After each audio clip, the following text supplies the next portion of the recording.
All right, we're on. Here we are. I think we're episode 233. We are told by our producer. No, Josh today. He was unfortunately taken hostage at the Ajax and forced to witness brutality on the pitch. Craig is out too, so God knows what's going to happen with this. It's just been the fact that it's even possibly being heard by people is a miracle in and of itself. I mean, it's good news and bad news, isn't it? It's good news that it might be a good one. Bad news is it might be the last one. We'll go out on a semi-high. So I suppose we're going to do things a little bit differently today, aren't we? Because you were in Amsterdam, yeah, and for all intents and purposes, an historic night for Brighton. Arguably one of, if not the most monumental victories in club history.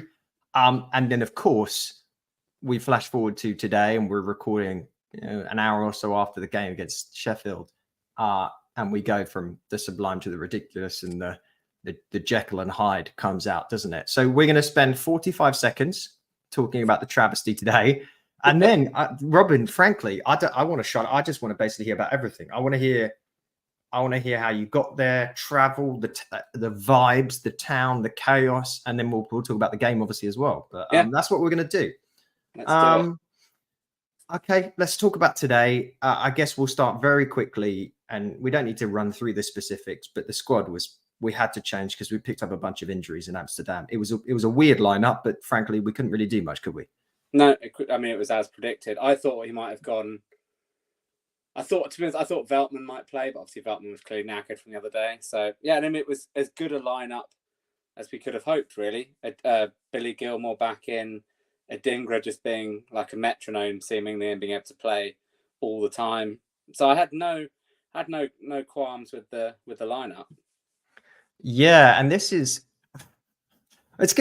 I promise you, this podcast is going to turn into Positivity Central. We're gonna wax lyrical about everything earlier on this week, but let's call a spade a spade.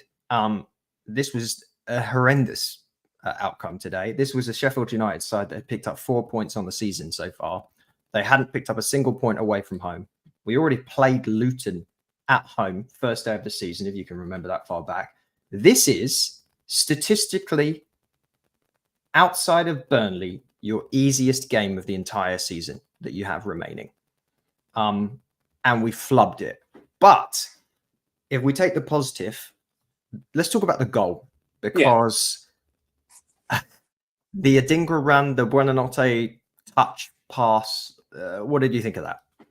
I mean, it's Stoke City, Izquierdo vibes, isn't it? It's like the first year in the Premier League. That, that kind of 5-10 part goal where it was looked like Barcelona. Back when Izquierdo was going to be the next big thing, and then unfortunately injury took its toll. Yeah. But I mean, great goal. I mean, really, really good goal. And you think at that point, you think it's as well as being, I agree with you on paper, it's one of our easiest home games. You add on top of that an early goal and you think, right, this is it. Let's go in a cruise. Yeah. Their game plan's out the window because they can't sit back, for an hour and try and hit us on the counter attack. You go, this is going to be it. Early goal, jobs are good. And here we go. And we just seem to take our foot off the gas for like the last 15, 20 minutes of the first half. And the red card changes it. Before the red card, I didn't necessarily see them. I know we joked in the group about 15 or 20 minutes into the second half, going, "This is going to end 1-1, isn't it?" But up until the red card, I didn't necessarily seriously think that they were gonna do that. Because I think up till then they had one shot on target by the time the red card came. And then, we just seemingly forgot how to defend with 10 men for the first 10 or 15 minutes after that. And by that stage, we're backpedaling. We lost our heads. We did. Completely. And I mean, I think I'm looking at all of I know this has been discussed extensively at this particular point, and how we've now tied a record, I believe, with the Liverpool side from the 60s of basically being the first team to score but also not keep a clean sheet for a gazillion games in the Premier League. We've now not. I mean, we just haven't. We haven't had one all season, have we? Premier League clean sheet. Well, our only clean sheet this season was this week, right? Well, 2 against Ajax, back to back. Yeah, it's just the Ajax. Ajax has been our panacea. Yeah. That's it. I don't know when our last Premier League clean sheet was. Do the history books go that far back? What roll somewhere? So it's tragic to think about the fact that basically, if we concede, we're completely done for. Basically, no, we are, and that's unless we come out and do our thing where we score a boatload. We've not won a single game 1-0. That's ridiculous. That is a problem. It is a problem. I'm trying to look. I'm just trying to find out when our last Premier League clean sheet was. While you do that, because it might take you a good time to go back through those, we have not scored more than a goal in the game in the league since Liverpool at home on the 8th of October. So it's been over a month. We only scored 1 against City, 1 against Fulham, 1 against Everton, 1 against Sheffield United. And this is a Brighton team who, let's face it, the first part of the season and the tail end of last season, we were completely free scoring. That's a worry. Our form is in a bad spot. It is in a bad spot. And I think we were sort of accepting of not really being able to defend when it was countered by being able to score multiple times at the other end, which is kind of, the fabled what we were promised under De Zerbi. But it is very fickle, because if one bit stops working, then you're in a bit of problems. Yeah. Well, and let's throw out a bit of defense here, which is ironic considering it doesn't seem like we can as a club. We are suffering from injuries in a big way. And I think we all talked at the start of the season. You'd never be a genius to think about this. If we've got a fairly light squad, especially in certain areas, and if we are hit by an injury crisis of sorts, we will suffer. Now, should the team that you put out today has still beaten Sheffield United at home? Yes, of course. But if you looked at the shots that you had panning all the guys sat in and around the bench that weren't subs, you were like, bloody hell, that's a bit of an all-star team just sat there in their trackies. Yeah, it is. I mean, look at the players that we had out. I mean, you can probably put a decent 11 out, can't you? Really? Yeah, you can. I mean, if you go sort of defensively, I mean, like Lamptey's out, Dunk was out, Veltman was playing, Purvis was out in midfield. Obviously, Milner's out as a midfielder, I guess. But you then got no Welbeck, no Ferguson, no March, no Ciso, which is that is a pretty large chunk of our attacking talent just sitting there. Yeah, and I think De Zerbi's been talking about this a lot, hasn't he? And I hope that, I don't feel like I've ever said this, but thank God there's an international break. No, right now. We really need it. And it's tricky because it doesn't get easier from here. Like, this was our easy run. This was the bit where you were like, okay, let's get back in it. We need like 7. We needed really we were thinking 7 or 9 points from Fulham. Everton. That's correct. We said that on a previous pod. Yeah. And we did not. I think what's weird, by the way, if you haven't, go on YouTube and look at Tifo Football's video they did earlier this week. It's a bit of a provocative title, as things always are nowadays, but it was like, have Brighton been found out? And they went into great detail on all the specifics around tactics and how we're playing at the moment to answer that question. And spoiler review, the answer was maybe a little bit, but it's a combination of a multitude of things. But one of the big things is around this aspect of the fact that we're scoring at different times nowadays. We're scoring a lot of our goals in the second half of games. We're conceding a ridiculous amount of our goals in the first 20 minutes of games. And I think, again, you don't need to be a stat nerd to figure that out. You just see that. And that was very different from last season. And I think you've seen that, though, with the Fulham game, the Everton game. Today was the weird one, right? And you said it. Yeah. You score that first goal. I felt the same, because based on all of that data, if we score first in a game at home against weaker opposition, yeah, well, normally that's it. It's a guarantee. Yeah. Yeah. Let's talk about the Dahoud thing really quickly, and then we'll move on. What was your thoughts? Was that a sending off? I mean, it's one of those ones where I don't think it was anything malicious. I think he's more trying to shield. It looks like he's trying to shield the ball. He has caught him. He has raked his studs down him. But it is one of those classic ones where we've seen it given today, and you've seen a Fabinho style one not given last year. And it really, it depends whether, challenges like that are purely accidental, but actually, he has raked his studs. So I come back to what I normally do, which is, if it was an opposition player, would I be screaming for a red card?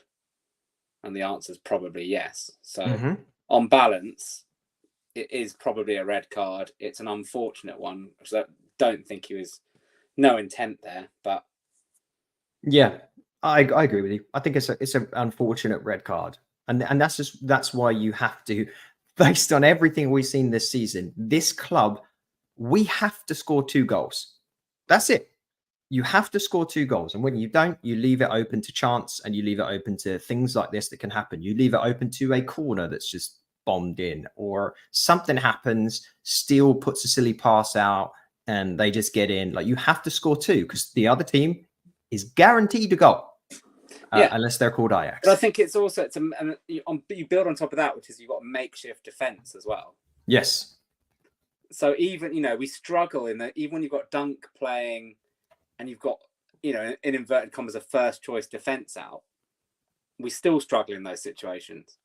So when you compound that with, no Dunk, and then you're basically patching together a back four back three that hasn't really played together in the Premier League, you're asking for trouble. We saw that a couple of times as well, didn't we? Where there was a bit of confusion when it came to playing the ball out. There was a bit where Steele came running out to the left-hand side. I think maybe it was Igor or someone else, and they didn't know who was meant to get it. So yeah, that's what happens with injuries. Let's just have one little nod here, because you and I talked about this offline as well. Adam Webster. What has happened to Adam Webster? I think undoubtedly he's suffering from being very much a bit part player, and he's stuck in a bit of a cycle now where he's not playing a lot of games. He's seemingly very much 4th choice behind Dunk, Van Hecke, and arguably Igor now, if you look at Amsterdam the other night. I think Igor's been fantastic every time he's played. Been brilliant. So he's now 4th choice. So he's now stuck in this cycle where he's really not going to get that much football. And then when he does play, he's going to be under the spotlight. And therefore, we know he's one of those players who he doesn't always, when the pressure is on and eyes are on him, he is prone to a bit of a gaffe here and there. So I think it's unfortunate that he's now just going to be in this kind of self-fulfilling prophecy. We saw this a bit with Shane Duffy, didn't we, towards the tail end of his Albion career? Same thing. Which is unfortunate, because, when he was playing really well, it was when he was playing a lot of games and being very consistent.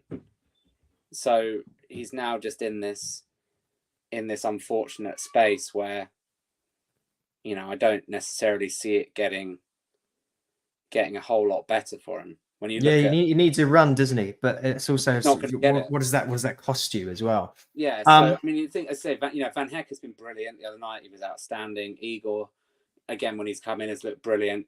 Dunk has, whilst Dunk hasn't had his, ironically hasn't had one of his best seasons, but is now firmly in the England squad despite so much being good.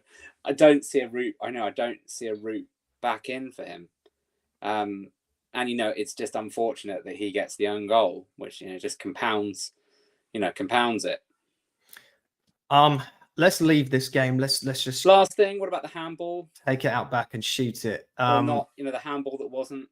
I thought it was a handball.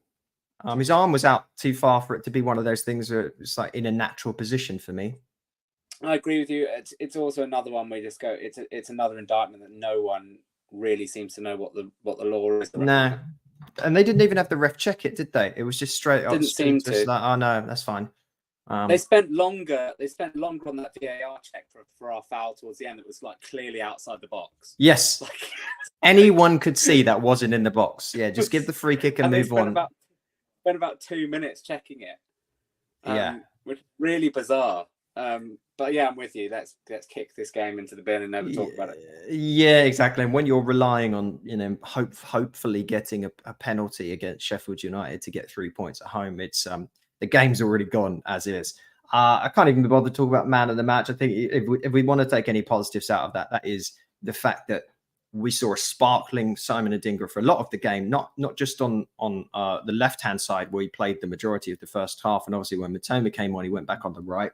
I really enjoyed seeing him being able to take it down the left and cut in, which is where he played the whole season for USG and was outstanding. Of course, Matoma, he's got to play second fiddle to Matoma, but we saw what he's capable of. And Buonanotte played himself a decent 45 minutes as well. Yeah. I think if he hadn't got that yellow card, he might not have been hooked so early, but it was a tactical foul. Just had to take it, didn't he? Yeah. And I guess a shout out for João Pedro's hold up play is really good. It is insane. It is absolutely insane. Really very good. All right, let's transition over.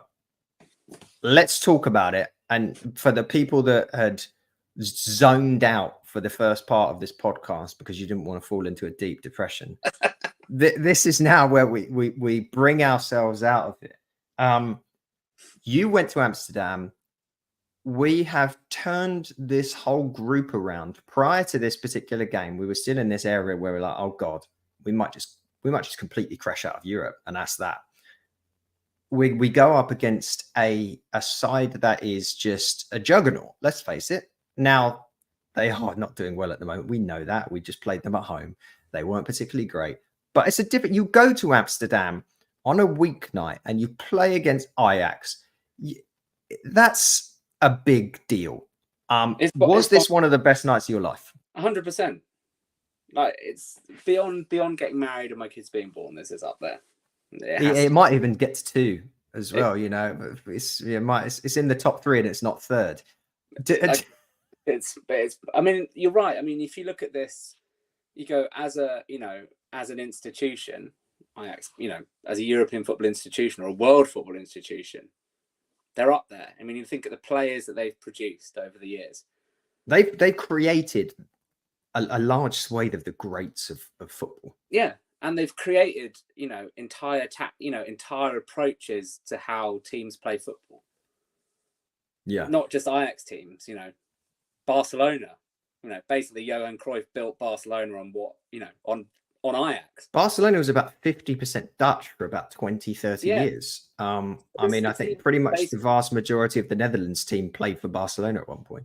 Yeah. So this is a team, so I call it, they are an institution that is basically, they're effectively like the grandfather of world football. Yeah. If you want to put it like that. Well, I think that's a nice way of putting it. Well, let's start from the top. I don't even want to talk about the game yet. Tell us, because we've obviously got a lot of listeners. We've got a lot of listeners that go to the games, but we've also got a lot of listeners that are too far away and sat in somewhere in North America like I am, or further afield, or they're expats or whatever it is, or some that just weren't able to get tickets. Tell us about like the travel, the excitement, the build up. How did it all go down? I flew in on the day of the game. I got a 6 a.m. flight out of Newcastle. Which involved getting a taxi from my house at 3 a.m. And I did that classic thing. It's normally when you go on holiday, right? That's, you think, I'm going to go to bed early, whatever it is. I got into bed about 10 o'clock and I was just wide awake. Yeah. Like within about 20 minutes. It's like Christmas. Basically, with every Christmas Eve rolled into one. And I was sitting there, just lying in bed going, for 20 minutes, with my eyes closed, but just fully knowing, just going, this is a pointless exercise because I ain't going to bed. So basically, I was like, I don't want to wake everybody else up.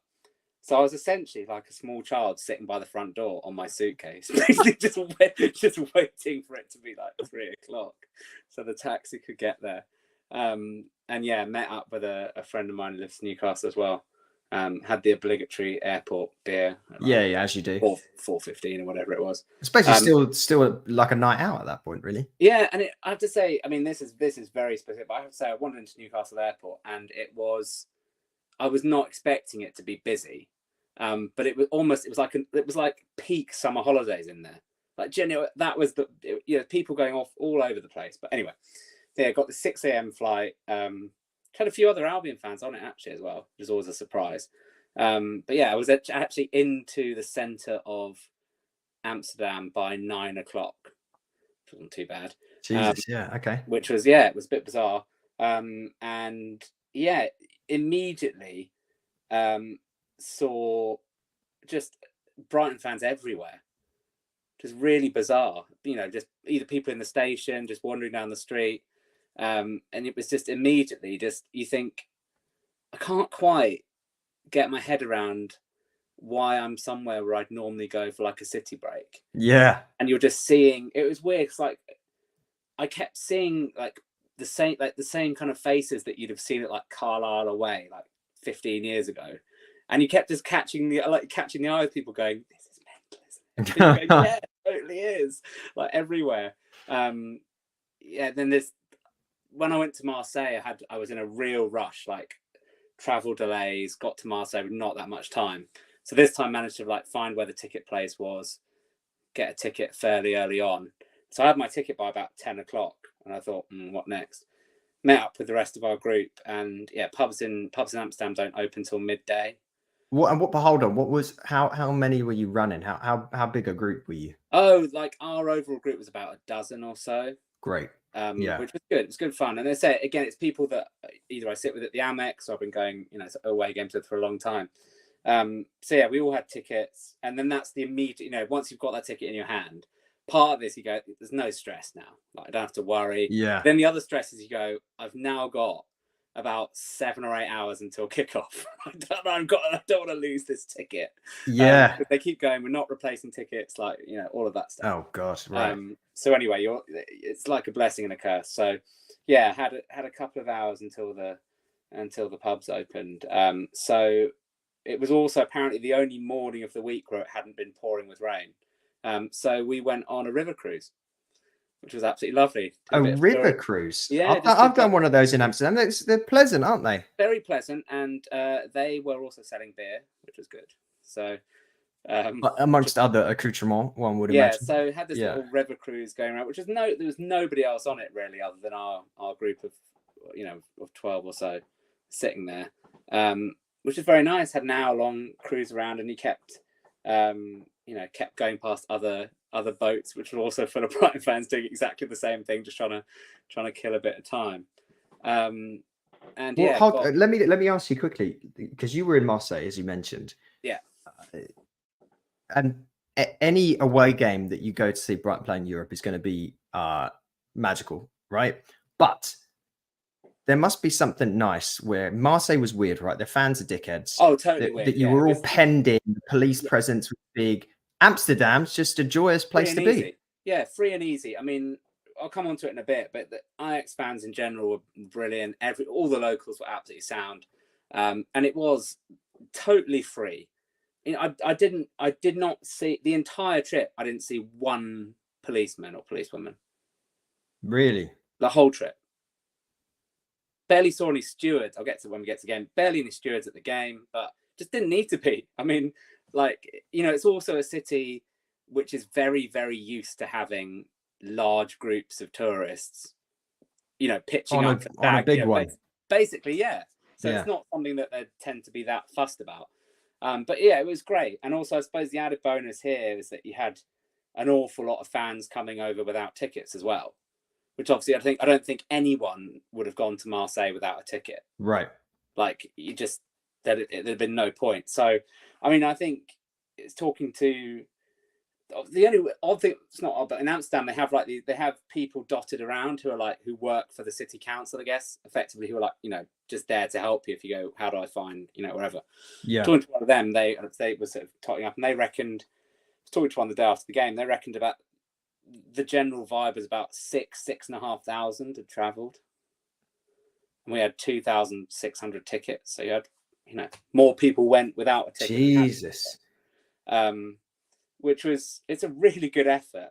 And there was I've seen one video of a bit of trouble on the of literally one isolated incident on the metro with some Ajax ultras. A few Brighton fans getting in a bit of trouble, but beyond that, so absolutely nothing. The 95% was or more, which was just absolutely great. Which is great. And hats off to to everyone who travelled, because basically they were just wanting to have a beer, have a good time, and just enjoy what is a historic moment. And it may well prove to be as good as it ever gets, and I'd be quite happy with that, to be quite honest. Yeah, well, and we'll talk about the following fixtures to come, but I think that the next one's going to be exceedingly tricky. But you can't argue with the position that the team has put themselves in now. No, it's brilliant. Let's talk about the game. Yeah. Lineup. So I would imagine you were either. How early did you get to the stadium when you saw the lineups? Were you in there, or are you still loitering? No, in the bar? Still trying to get there. So we got the metro. So what was it? It was a 6:45 kickoff local time. So we got onto the metro about 4:30, mainly because it had started absolutely hosing it down, like biblical amounts of rain. They just thought the only place I want to be is in the metro. So yeah, piled onto the metro about 4:30. With seemingly every other Brighton fan that was going to the game at that point. And you were literally crammed in to this metro with essentially about 3,000 Brighton fans who'd all been on the piss for about 15 hours at this point. With full of voice, I would assume. Full of voice, and small amounts of poor Dutch commuters just trying to get home. Yeah, God bless you. As 3,000 Brighton fans are singing about Michel Pijpers being a former Dutch Marine. Which is just bonkers. Everyone was in very good voice, and I thought it was one of those things where we talked about obviously very difficult to get tickets for this one, and it was one of those things where basically a large number of people that had those tickets are the people that have been going for the last 15, 20, 25 years away from home. So it was nice that they were kind of almost the Albion repertoire, orchestral repertoire at this point, brought out all of these songs that you'd not heard for because it's when you got like a 20 or 25 minute metro journey. Yeah. Just kind of rolling through these. The greatest hits came out.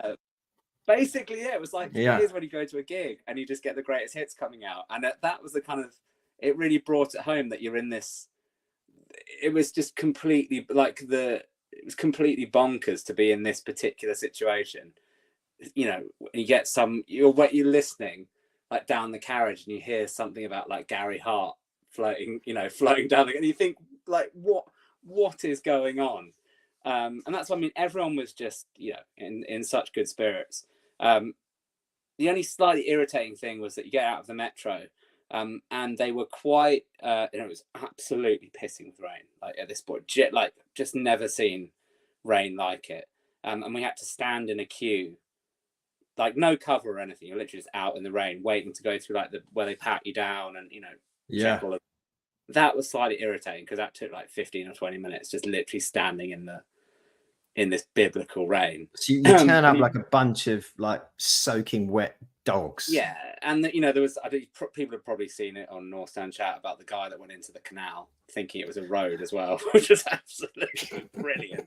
And it happens, it happens. But finally getting through there, having being absolutely soaked, and then being greeted with, for those that have been to Newcastle away, greeted with something that was seemingly more steps to get up to the away end than it was the Newcastle one. It was brutal. But yeah, in there, saw the lineup, was very happy, really. I mean, let's bring that lineup up for those that don't remember it and have a memory like mine. It was João Pedro was leading the line. And we had Matoma, Fatty, Adingra behind him, Gross and Dahoud, and then Veltman, Dunk, Van Hecker, and Milner. Yeah. There wasn't a ton more that we could do there. It wasn't. The good news was that with Purvis was back and was on the bench. Yeah, and I mean, like you say, I looked at it and thought Milner at fullback, and then I was just like, actually, there's beyond putting Gross there or Igor. I probably would have gone for Igor. And he had his best performance of the season against Ajax at home as well, didn't he, James Milner? Which isn't saying much. The only one, and you could argue whether Gilmour instead of Dahoud might have been the only other spot up for debate. But no, it was a good lineup. And then on the flip side, conversely, their best player from the first game, who was their right back, was on the bench for them, Souza, which was a bit of a surprise. Yeah, and he ended up coming on in the second half, didn't he? But I want to mention late by then. Quickly, because you brought him up, and I don't know why I want to go off on this small tangent here, but I do want to talk about Billy Gilmour, because we've moaned about our Premier League form, understandably. We're now talking about the positives that have come out of facing 2 games against Ajax, where they've been fantastic wins. Billy Gilmour, for me, is showing signs of becoming an incredibly important player in this team. I don't know. Every time I watch him, I'm astounded by how well he brings a ball under control, how well he's able to basically trick the players around him on the opposition team to open up passing lanes for him. And he always seems like he has a pass before he receives the ball. And we've seen as well, his passing repertoire is expansive. Like, he can pick out any player, any ball. And I don't want to, I know this is going to be ridiculous, taken out of context. It's going to be silly to say this, but he honestly reminds me in some aspects, don't laugh at this, he reminds me of Xavi back in the day. Same assets that Xavi had that made him a good player. Wasn't particularly fast, wasn't particularly strong, wasn't particularly good at tracking back and tackling, but you got him the ball and he always knew where the pass was. He never lost the ball because he always understood when he was inviting pressure along. And we don't have to talk about Xavi. Xavi, arguably one of the best passers in history of football. Are you as pumped about Billy Gilmour as I am? I am. And I think the good thing about it is that he's not one of those people who just wants to rack up passing numbers for the stats. Yeah. Like, more often than not, his passes will be very progressive. As you say, he's got a particular range of passes. So he's equally good at, a short pass in the right channel to unlock the defense as he is, switching the play. I think he's unbelievably intelligent. You're right. He knows, he's like a chess, like you can see 2 or 3 moves ahead. Yeah. I'm really enthusiastic about him. His shot is, he hasn't, I don't think he scored for us yet. Or he may have only scored great shot to really today had a get really a hold of shot. it. Yeah. And what I think we talked about a few weeks ago, had a similar shot at home. Is it in the Liverpool game? I think I feel like he has scored one from a rifle. Might have at some done. point, He didn't he? has. I know he scored for Scotland in the last international break, didn't he? But either way, he's also got that in his locker. But yeah, I'm really enthusiastic about it. And, he's still only, 22, 23 as well? Yeah, he's very young. Maybe he hasn't scored for us. For some reason, I thought he had. But yeah, no, and he's young. And I think it's almost like him and Dahoud are fairly similar in some regards. Right? Both players that were at very, very big clubs were thought of as becoming very important players. And their careers both took a collective turn for the worse. When they found themselves at Brighton, I know Dahoud is not going to be a popular person to talk about at the moment after the red card today. But before that red card, he's been picking out some stunning passes. And between both of them, it's pretty nice to look at. I think we'll come on to one of his passes when we talk about Yes, we will. But we'll get back to that. Maybe we should get back to Ajax. But yeah, it was bizarre. And, once you finally climb up to the top, unlike many away grounds, very, very nice concourse in there, plenty of bars open, pre-poured beers, all ready to go. Just very welcoming. And I'm assuming that you get the good Heineken, because it seemed like it. It did seem like it. I'll be cards on the table at that point. It didn't matter. Yeah, the volume that had been consumed by that point, it could have been straight out of the canal. Speaking of, we'll take a brief interlude and we'll talk about how for the 23-24 season, Together BHA is sponsored by Green King Sport, where football is, quote, more than a game. Green King Sports venues is showing every televised Brighton fixture over the course of the season. So instead of turning to the internet for a dodgy stream, get your mates together and get down to your local Green King pub and get close to the action, where I would assume they are serving the best Heineken possible and no canal water, as aforementioned. This season, Green King have launched Green King Sport Instagram page, which is going to be home to fan content, deals, and competitions throughout the season. They've already given away Champions League final tickets and signed shirts, so you do not want to miss out. Drop them a follow on Instagram, and you won't just be the first to know about all of this. You'll be helping Together BHA out, which, we're fairly nice guys, all said and done. So that would be great. All right. Back to this. We talked about beers. You're in the stadium. You're soaked. You've gone up at 15,000 flights of stairs. You've got your 45th beer in. Yeah. We're sitting down. We're happy. The atmosphere. I mean, it's funny because someone asked me to kind of sum up, having been to Marseille and having done this, to kind of sum up what it was like. And Marseille, and I talked about it after Marseille, like I'm comfortable that I will never go to a football match ever again that had an atmosphere like Marseille. Like, I'm just really, my ears were ringing for days after that. It was that loud, and it was just visceral, and it was just non-stop, hostile, just off the charts. Yeah, atmosphere-wise, this atmosphere was disappointing. Like, the way I'd sum it up is that, like, as an atmosphere, Marseille was 10 out of 10. As a day, like, you take into account everything, Marseille is like a 2 out of 10, with all the hassle in that. Ajax is the reverse. The atmosphere is a 2 out of 10. The day, the occasion's a 10 out of 10. Like, Ajax fans had, I don't know whether it's just the fact that they've been a bit rubbish this season. and let's be clear there. When you say a bit rubbish, this is probably what their worst season ever, maybe. Ever. At this point. Yes. So you would imagine they're a little bit muted. They're a little bit miffed about what's going on. But yeah, so atmosphere wise, there's no real needle to it. I mean, Albion fans were in pretty good voice. I don't know whether it's just the fact that it was the end of a pretty long day for a lot of people. Not the end of, but it'd been a pretty long day. But yeah, atmosphere wise, it was more just Brighton fans having a good time. Not much from Ajax.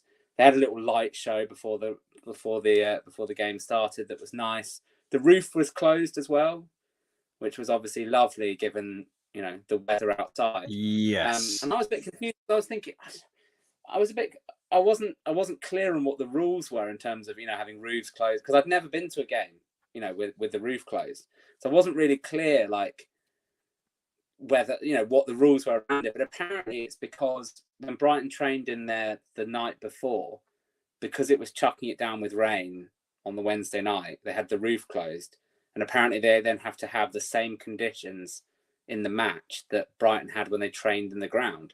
What? Told me. So you sure someone's not just?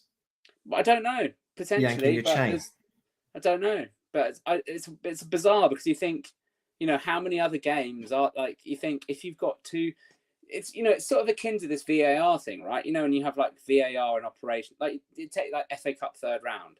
Like if you're a Premier League team and you're at home, this is a tortured point, but stay with me. If you're a Premier League team at home, right, and you draw Grimsby, right, you're going to have VAR in operation. If you draw Grimsby away, you're not having VAR. Yeah. You know what I mean? So this is like, you're going to have you could have another game in the group where it's absolutely chucking it down. They've got no roof on their ground. So that has an impact on the game, right? Yeah. Like that becomes a big factor. Whereas here, they can just whack a roof on, away you go. So to me, it's one of the things where you go, does it, not every team has a roof. So it does, you're automatically creating not necessarily an advantage, but it's not a, it's not a fair, an equal playing field. Anyway, they had the roof on, which obviously made it. Roof is on, and frankly, there was no thought of blowing the roof out for the first few minutes, quite honestly, because as usual, we were on the back foot for. We couldn't seem to couldn't seem to really hang on to the ball very much, and they weren't really doing much with it, but they were kind of on top. They looked like if anyone was going to score, they would have done. And then we were gifted.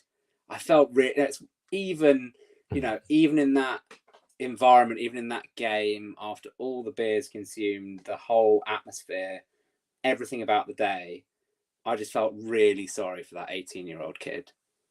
Yeah, it's from a humanitarian standpoint. You just it's pretty bleak. And I know people are probably thinking that's an unusual point for us to make, given our normal bravado about stuff. But even if he gives the ball away to Adingra, was it? It was to Adingra, who then played Fatty in. And it's Fatty does what we've got used to Fatty doing, which is just dispatching goals without really even thinking about it. It's almost like he's come from Barcelona with a massive it's weird, isn't it? It's really odd. It's almost like he's been doing this in the Champions League since he was like 16.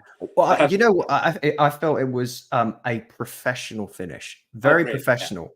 It looked really easy for him, didn't it? Yeah, and he just it was a really good touch, obviously, to take it away from the defender, go the other way, and just pop in the bottom corner. But even after the celebration, etc., I literally turned to one of the group and I was just like, I feel really bad for that kid. Like, I don't know if it was his debut or but either as an 18-year-old, playing for Ajax, as we talked about, some of the big names that have played for them, you don't want that. You don't want that for an 18-year-old kid. At the same time, I'll take the goal. Absolute bedlam. Really. Yeah, I mean, just like added to the fact, it's going to be a controversial topic, but beer's getting chucked absolutely everywhere, which is annoying because you get soaked in beer. And for Ajax fans in the tier below, I'd imagine even more annoying as several thousand euros worth of beer just comes hurtling over. For our American listeners, where if you're in a stadium watching a game, you're paying $15 to $20 for the most part for a crap beer. These were more better priced. Is that correct? Yeah, I think it was €7, like €7 for a large beer, which is about a pint.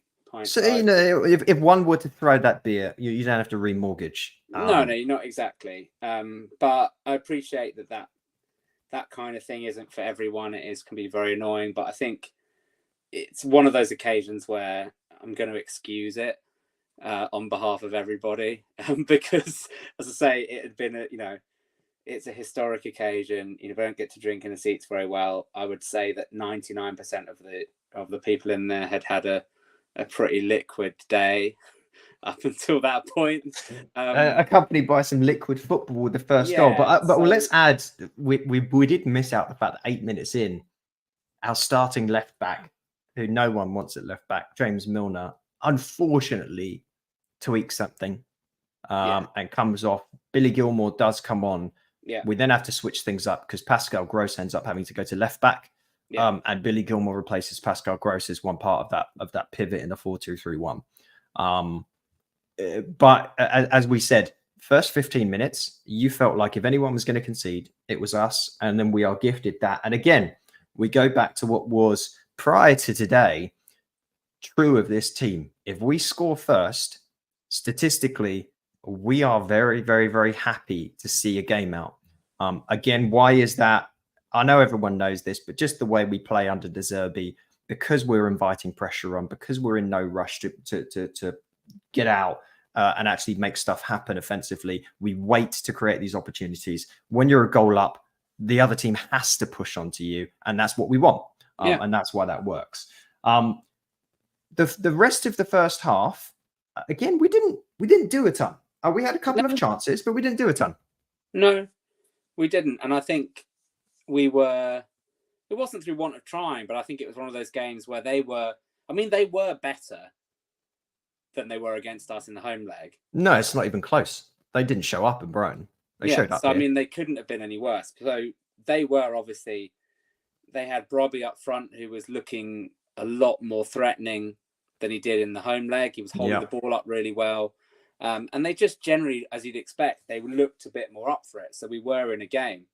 But I say, not really any massive moments of note through to half time. And we get to half time, 1-0 up. Yeah. Now, was this at the end of I think it was the end of the start of the second. Captain Fantastic goes down, which that causes a bit of nerves at that point, because we know, as we've seen today, we know what can happen when he's either not playing or he goes off injured. Yeah. A bit of a side note, he does seem to be getting a bit more injury prone, doesn't he? He's playing a lot of football. And age is, Father Time doesn't wait for anyone. Well, no, and you also mentioned, like, let's not forget, he's in the England team. He's getting minutes for England as well. Yeah, he's having playing breaks. He's playing a lot of football. Yeah, he is. So that is a concern at that point, because you think, who's going to come? You go, whoever's going to come on, be it Webster or be it Igor. Obviously, it turned out to be Igor. Whoever's coming on hasn't played a ton of football this year. Yeah. And, Igor comes on and, I'm more comfortable with that because he's got more European experience. Played in the Conference League final last year for Fiorentina, I think, against West Ham. So, he's obviously got he's got experience of playing in these kind of big European games. And as it turns out, we didn't really need to worry because he barely put a foot wrong from what I could see. I bloody love the guy. I think he's tremendous. He's really good. I'm a little confused why we've seen more of a willingness for De Zerbi to throw in other players into the team. And I'm talking about throughout his time at Brighton. And Enciso comes in, Buonanotte comes in, Adingra comes in really early, even though you've got your injuries. He wasn't shy about lobbing in a young Billy Gilmore. We've seen Baliba come in and play games. But he's been fairly gun-shy with Igor. Yeah.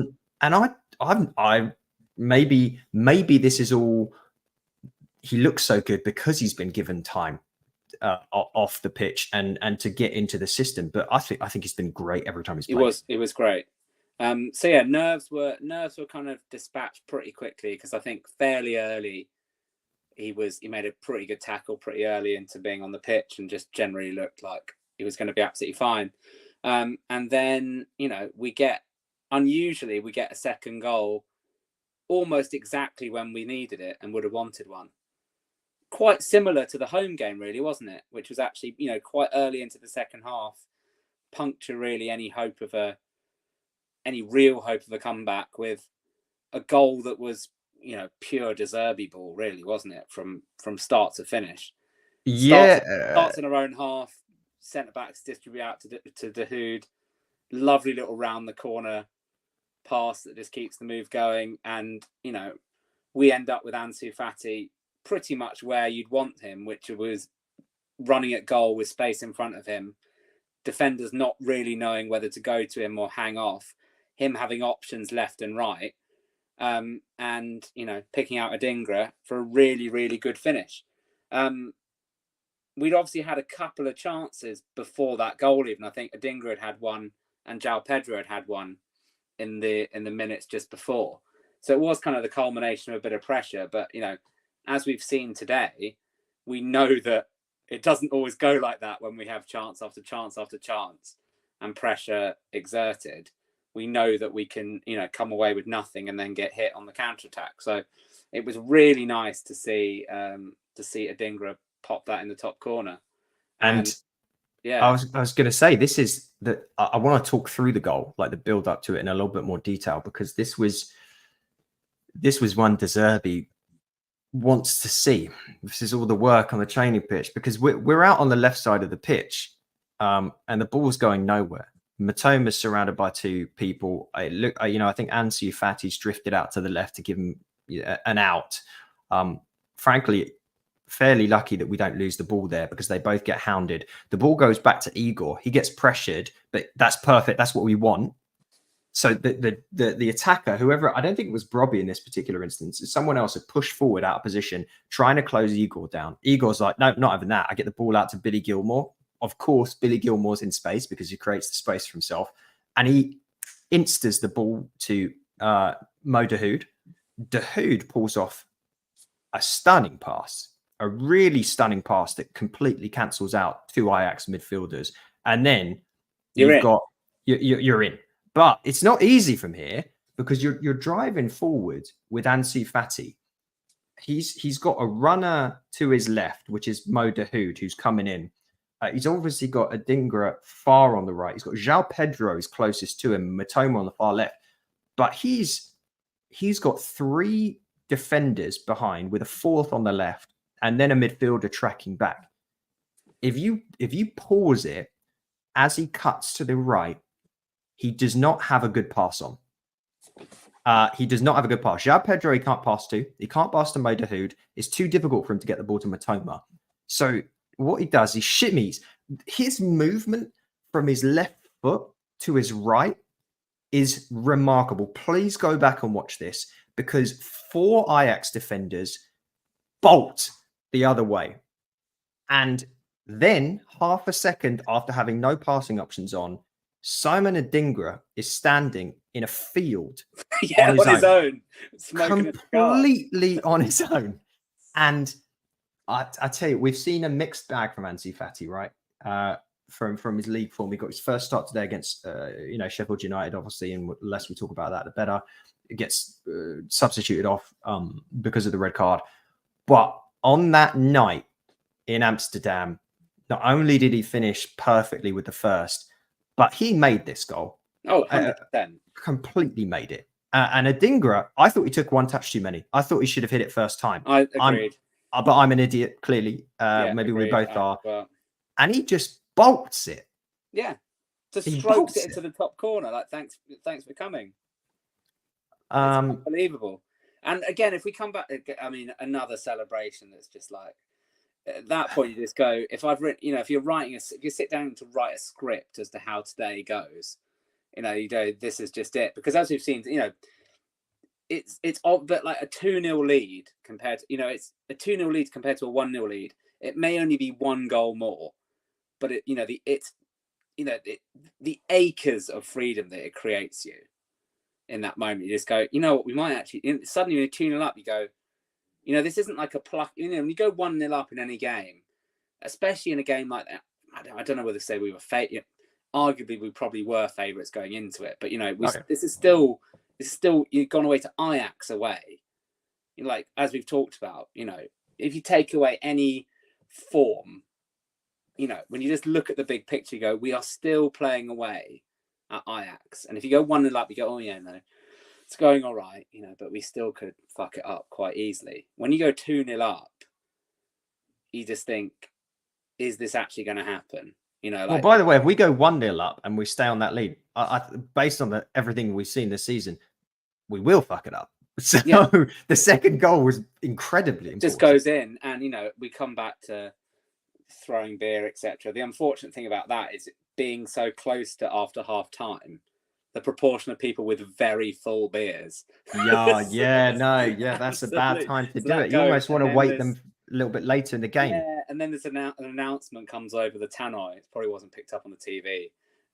Literally, an announcement comes over the tannoy after the second goal, going basically paraphrasing, because can Brighton fans please stop throwing beer? Otherwise, the bars will be permanently closed. Oh, God. That's the best threat, though, because I feel like if they'd have just said, please stop throwing beers, everyone would have thrown the beer. Yeah, exactly. But yeah, I mean, another one of those ones where you just go, this is unbelievable. Should we touch on Simon Adingra just quickly? I know he obviously the stunning run today and goal. Superb finish here. He's been a revelation.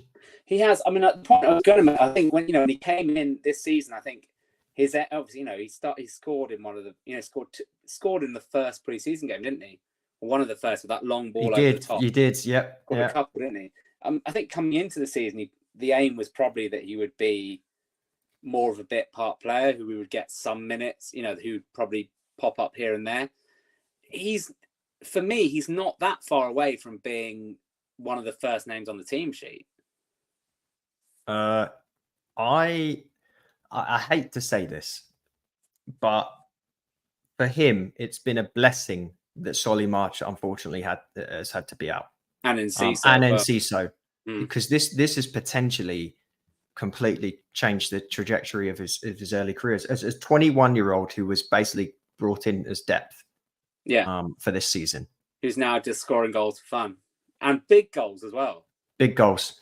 Well, obviously not Sheffield United is not a big goal, but the goal and an assist in Amsterdam, an assist against Ajax in the first game, a goal against Liverpool, assist against Man United. Like, I would classify those as quite big games, wouldn't you? I would, yeah. And he's stepping up, so it was good. And then, we still, even with that 2-goal lead, we then have Purvis coming on and going off again fairly quickly. And it was, I mean, you could see it straight away. I don't know, I didn't see it, but you could see suddenly, because he was like sort of limp. It looked like he'd done something to his knee, but you could tell straight away that he'd tweaked something or jarred his knee somehow, because you could see immediately that he's in trouble here. By the way, it was fairly fortunate that we could take him off and they didn't score, because there was a point where he just wasn't able to run and track back. No, exactly. And Ajax were in. There. Yeah. They were completely in. But, it could have, prior to that point, it could have also been 3.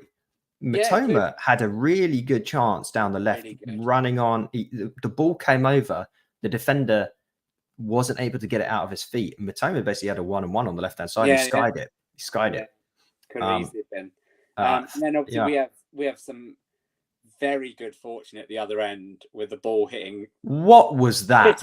I mean, we're at the far end of the ground from where that happened.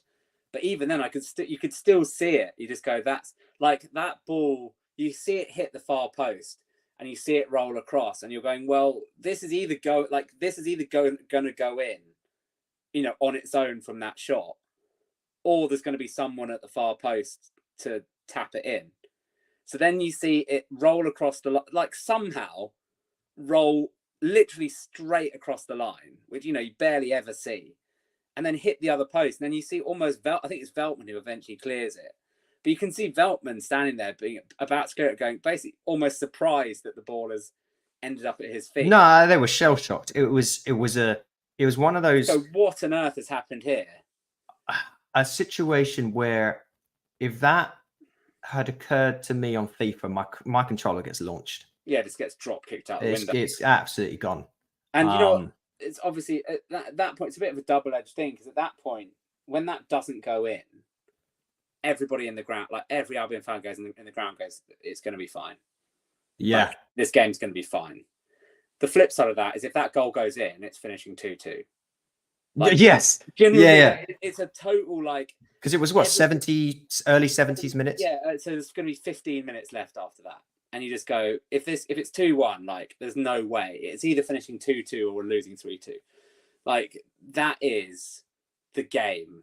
For all the stuff we've talked about in the game, that was the game in a nutshell. That rolling on the line and not going in. It would have been such a gigantic momentum shifter, wouldn't it? Yeah, it really was. The home crowd would have got G'd up. Yeah, they've been building up a bit of a head of steam for a few minutes before that as well. Made a few changes themselves. But yeah, when that didn't go in, there's this collective sigh of relief when everyone just goes, do you know what? It's going to be absolutely fine.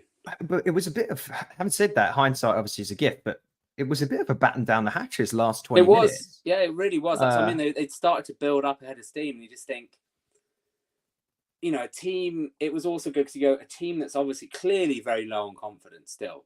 Even with a couple, they come into this game with a couple of wins, albeit against lesser opposition, but still a team very much lacking in confidence and very young. I mean, even younger than we are. Well, their average age, what, 21 point something? It was 22.3 and ours was 27.1 on Thursday night.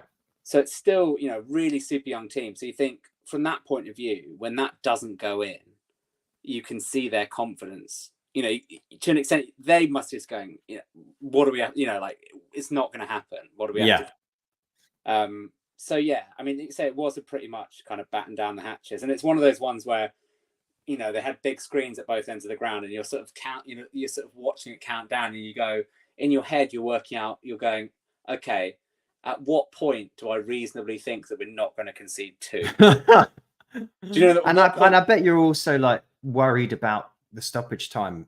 Yeah, and I think we got 4. I think 4 came up, I think, which was very generous, I think, considering the number of subs and a goal, and all of that. But yeah, so you're looking up going, ticks around to kind of 86, 87 minutes, and you go, okay, you go, even peak Albion, you go, we might give away 1 at this point. But I think that, you know, like at that point, like it's that thing where you go, if someone offers me 2-1 at this point, you know, like you take it. You're taking it. So that was it.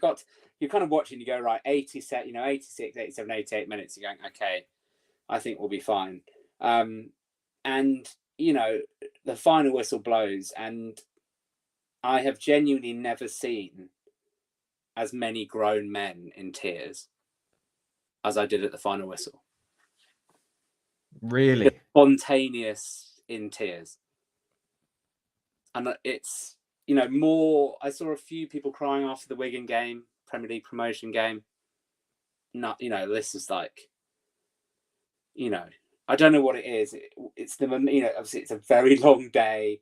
Everyone's been on the beer for a very long time. And, you know, I don't know if it's a culmination of everything, but, you know, there was this moment, you know, it was kind of maybe 30 seconds or a minute where no one's really going that, like, just people just kind of standing around going, have we just rolled over Ajax in Amsterdam without really breaking that much of a sweat? I know we talked about the last 20 minutes was a bit batten down the hatches, but let's be honest, they were very, very unlike, like, as much we've joked about, you know, the game was in that ball rolling across the line, like on the balance of the game, like they're not getting back into that. Like it was a talk about it as if you would summarize it, you'd go, it's a comfortable win, right? Even on, you know, the balance of all of that, you go, we've just come to Amsterdam, and we've essentially taken the piss on the pitch and off the pitch, in the town, in the city. You know, and I think I say it's those, you know, I hate getting to the point, you know, you're talking about, you know, we've talked about, you know, where Albion have come from, recent history, but you go, when you've traipsed around the country and you've watched Brighton lose in, you know, some of the worst towns and cities in England on a regular basis in the lower divisions, and you come to Amsterdam and you see all the same people that you've seen for those 15, 20 years, whether it's in Carlisle, Doncaster, Walsall, Notts County, Colchester, Plymouth, you know, anywhere you want to choose around the country, you see the same people there. And you've had an amazing day in the bars, in one of the best cities in Europe, you know, to go for a day or a night out. At that point, you get to the game, you go, whatever happens in the game, you know, we've already had a brilliant, you know, whatever happens today, it's been a historic occasion. And you then have the 90 minutes itself where we score 2 unbelievable goals, fully deserve a win. And you just go, it's so rare that you have a day following the Albion where every single aspect goes well. Like, either it's Marseille, where it's a bit of a shit show before the game, and then you have a great game, or it's like the reverse, where, you know, it's the classic, you know, you have a great day sport by 90 minutes of football. It's very rare, in my experience, following the Albion, that you have a day where everything goes, you know. And you just go, I think it was, you know, 15 years ago today, we played Swindon in the Johnston's Paint Trophy, Southern Area quarter-final. And 15 years ago on Tuesday coming, we lost 3-1 at Carlisle to go 19th in League One. So when you look at it, you go forward 15 years, and we're in, you know, one of the most iconic stadiums in Europe against an institution like Ajax, and we've just rolled them over for the second time in 2 weeks. So it's more of a surprise that not everybody was in tears. And that's the beauty of this story, if you want to call it a story, of an existential crisis, and a culmination of years of then going in a positive direction and doing it in the right way. And this is going to be something that fans of bigger clubs that have never had to worry about going out of business, if you want to call it that, and clubs that have had tons of success just can't have that same feeling. Like, you got fans of Chelsea, they go and win a big game in Europe. It's like, oh, okay, yeah, wonderful. Like, even if they win the bloody Champions League, it's just, oh my God, fantastic, great. But the emotion is almost devoid. It's almost unearned, if it's fair to say that, because it's not been this gigantic struggle. They've been bankrolled by what is now, we can all clearly say, dirty money. And Brighton have not had that. The Brighton story is one of massive, massive positive growth in the right way. And you've had all those fans there that have been fans for years. I think it's just one of those things where you probably all collectively realized, holy shit, we've made it. I know, and that's what I mean. I think if this turns out to be as good as it ever gets, in terms of our lifetime, following the Albion, you go, I'm fine with that. This is the one you'll talk about in 20 years, right? Yeah, 100%. Like I say, if I was to write a script for how that day would have gone, I probably would have taken out the rain, and that's about it. Genuinely, like, and a couple of injuries. Yeah. Probably. Then you go after the game. We got held in for 45 minutes because of the beer chucking, which is a bit annoying. A little slap on the wrist, but yeah, basically, okay. Yeah. But the good result of that, the net result of that, was that the metros were much emptier because obviously all the Ajax fans are gone. So well, what was the vibe like? So you've had a long day. You woke up you barely slept. And you're 3 a.m. taxi to the airport. You've had 400 beers. Yeah. We've just had arguably one of the best moments in your life. Thousands of people that have just had the best moment of their life. Yeah. And then you're tossed out to the streets of Amsterdam in an evening. Yeah. What does that look like? Everyone enters into every bar conceivable. And we ended up in an Irish bar called, I don't know what it was called. Can't even remember. Of course, you end up at an Irish bar. End up in an Irish Brits bar. abroad. And it was, initially we turned up and it was quite funny. It was they had a bounce on the door, and the bouncer was like, "Yeah, I'm not letting football groups in tonight." And we went, "Okay, that might be an error, because that's probably going to prove to be basically everybody who's out in Amsterdam tonight. Your bar's going to be empty pretty much." So we kind of hung around outside, just being like, "Look, we're not, we just want to go in, have something to drink. We're not going to cause some problems." We went out, and I think at some point we waited for about 5 minutes, and I think the manager obviously probably realised the situation and went, "We're going to have no custom tonight, unless we let these people in." And yeah, it was absolute bedlam. He was like, "No, fine." He was like, "Just come in," but I was like, "You just got to, like, basically, no singing, etc., etc." Everyone wanders in, and within about 30 seconds, someone starts singing the Ansu Fati song, and then literally on their own, the whole place just starts to go. About an hour later, like, the barman is standing on the bar singing like "Sweet Caroline" or something. Like, tremendous. It's just they pretty much realized that we were having the best day of our lives, and like, no one's going to cause any trouble. Like, literally everyone's just going to drink as much as humanly possible and just have a good time. So we stayed there for a while, and it was really surreal. Like, the center of Amsterdam, it's not massive, when you drink around, kind of like there, like a lot of bars are together, and it was almost like every bar you wandered out of, you'd be like, "Where are we going to go next?" And then you'd literally stand and you'd stop and you'd listen, and it would be about 50 meters away. You couldn't see the bar, but you'd start hearing "We've Got Super Rob De Zerbi," and you'd be like, "Right, we're going that way." So you sort of navigated. It's like a GPS, but just purely by De Zerbi chant. Yeah, pretty much. And it was like, wherever you ended up, I'm gonna say it was still pretty. I mean, the game finishes at 9 o'clock. So we're back into Amsterdam, like the city centre, for maybe 10 o'clock. So there's still you know, there's other people that haven't been to the. No, this is Amsterdam. It doesn't just shut down at 11. Like, you know. Yeah, I mean, it's just even on a Thursday night, it was just like you just kept hearing like everywhere you went. It was just bananas. We ended up in what is Amsterdam's oldest bar, and it's got enough room for about 12 people. It was literally our group went in there, and that was it. And it's been owned by the same family since 1798. It's the seventh generation running it. So we stayed there for a while, but obviously, you know, it's a good place to go, but atmosphere-wise, not quite as amazing.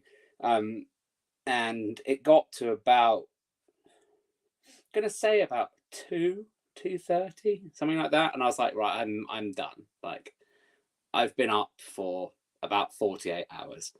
Like, I had my first beer like 22 hours ago. Like, I'm legitimately like, I've got nothing else left to get at this point. So I wandered back. Towards my hotel, which is kind of near the central station. And you kind of walk. The quickest way back was kind of through the middle of the red light district.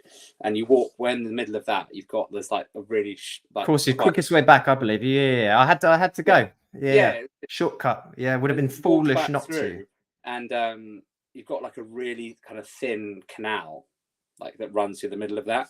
And I was literally walking down, and again, this is like 2:30, and again, all I heard was like, you sort of kind of navigate where we are, and you just heard like, have you ever seen the Palace in the Down? I'm like, there can't be loads of people still left, surely. Like, just wandered down the street, and like literally both sides of the canal are like rammed with Brighton fans on each side of the canal.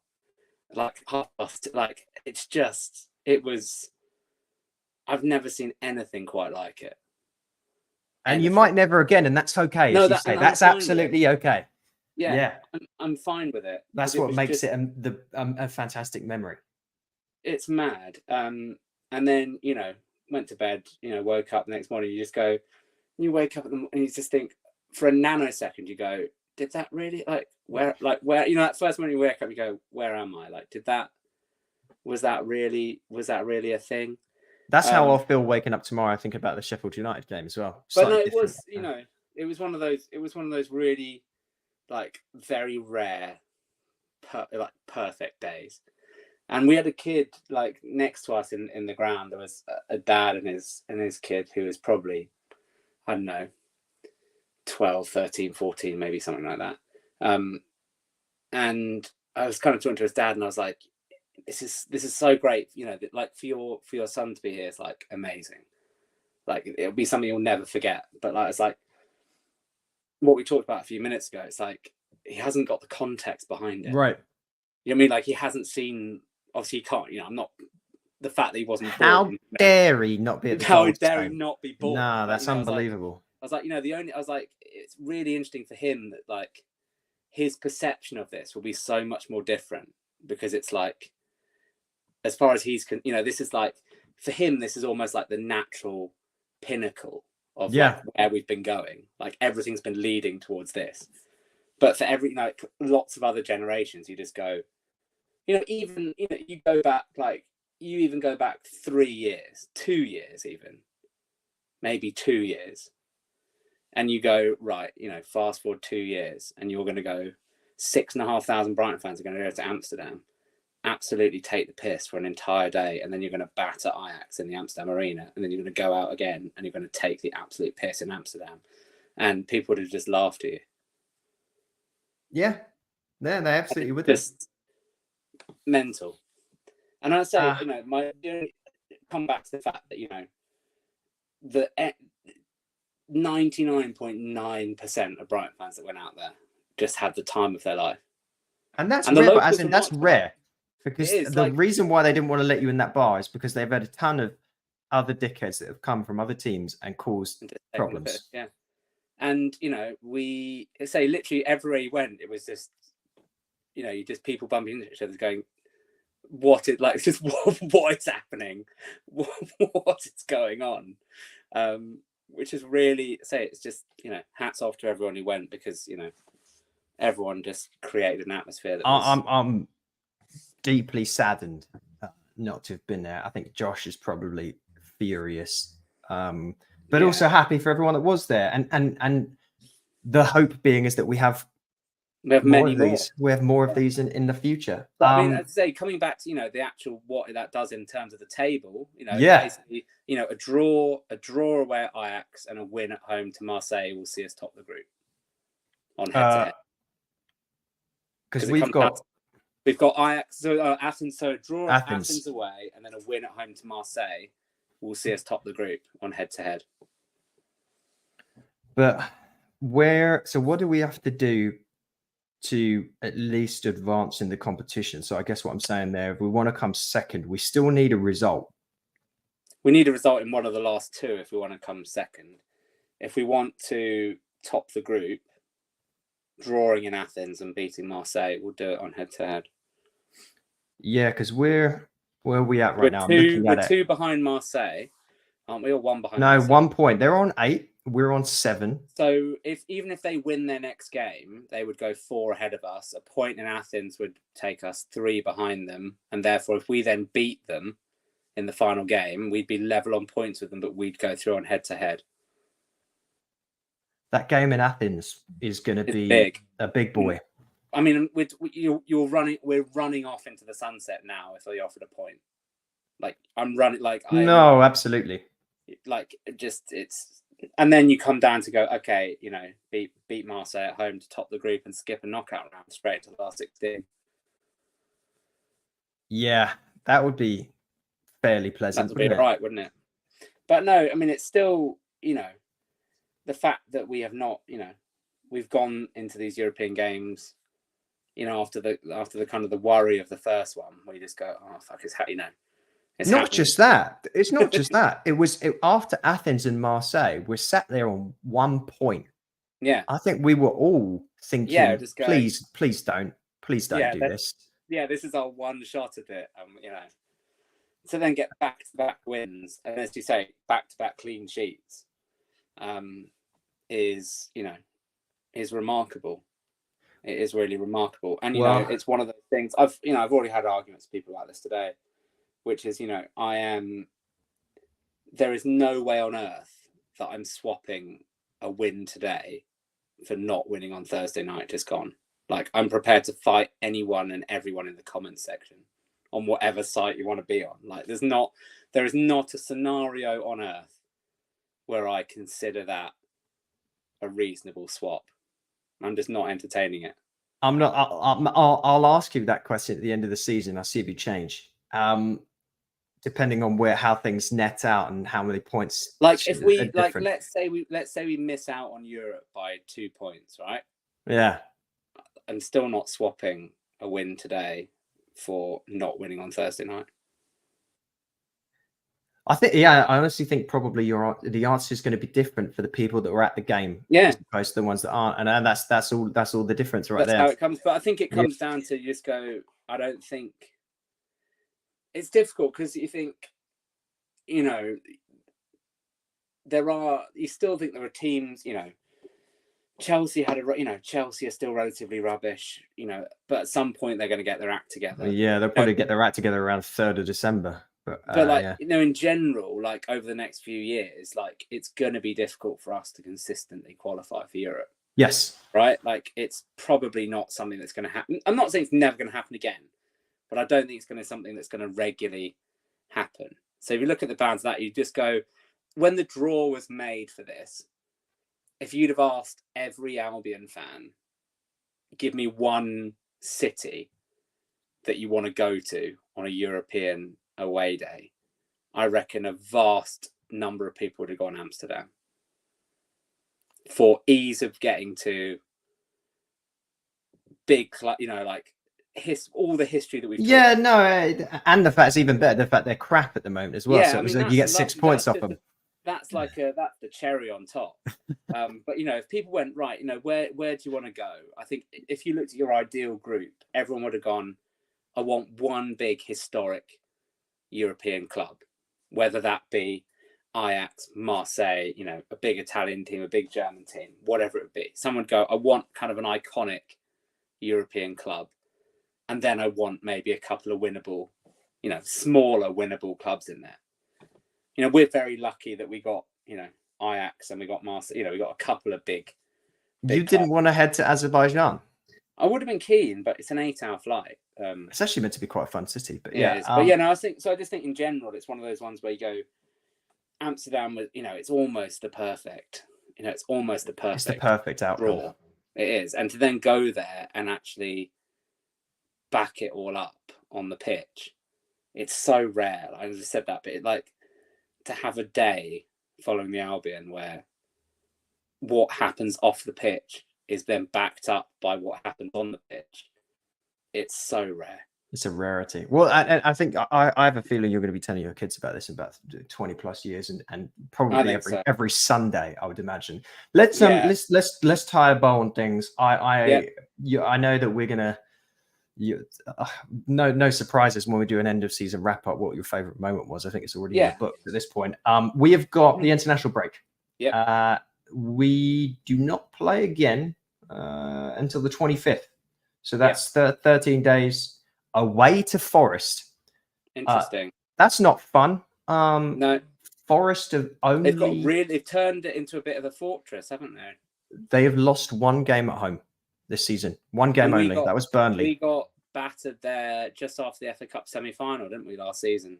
Similar scenario to what we've just seen, actually, which is where we were absolutely knackered after playing 120 minutes and penalties against Man United.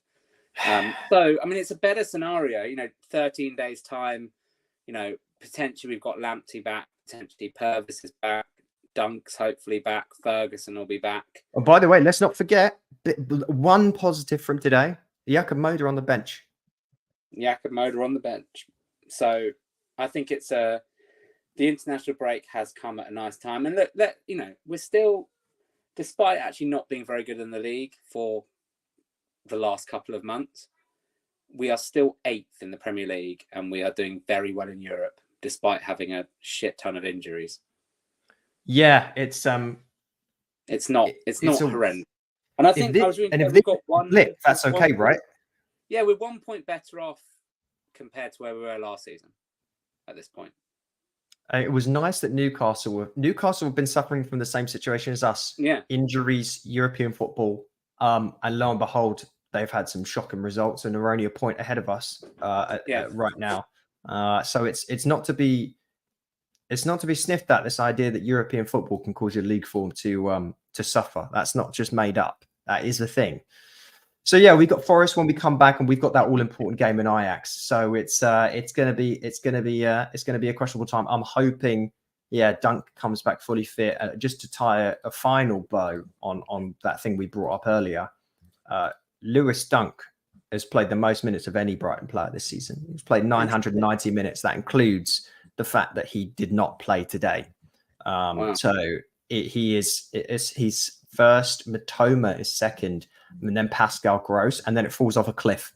So Pascal Gross played 890 minutes, and then fourth is Veltman on 685, which was surprising to me. That is surprising. That is. It's because De Zerbi chips and changed so much, and the only other presence of Dunk, Matoma, and Gross. Yeah, because normally, if you look at most other teams, it would be the goalkeeper, right? Yeah, well, for us, that's certainly not the case. So, all right, this was a fun one. This was a little different. We kind of talked about actual game and football for 4 minutes. We were really sensible. Too sensible. This is one of this. I think we're not getting cancelled. We're not getting cancelled. We'll say this was more like an away days interview than an away day little vlog. But I think I think even if Josh was here, I don't think we'd have dwelt on today's game for much longer. We still talked about the big talking points of it. So no, it was a fun one. And I hope it didn't bore. And I don't think anyone's going to be bored about that, but especially the people. I wasn't there, so I enjoyed living semi-vicariously through you. But it is one of those. I'm not doing Athens, so we won't have the same.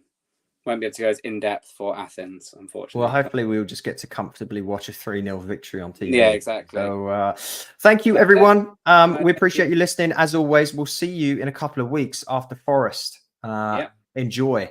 Have a nice couple of weeks. Cheers all. Thanks.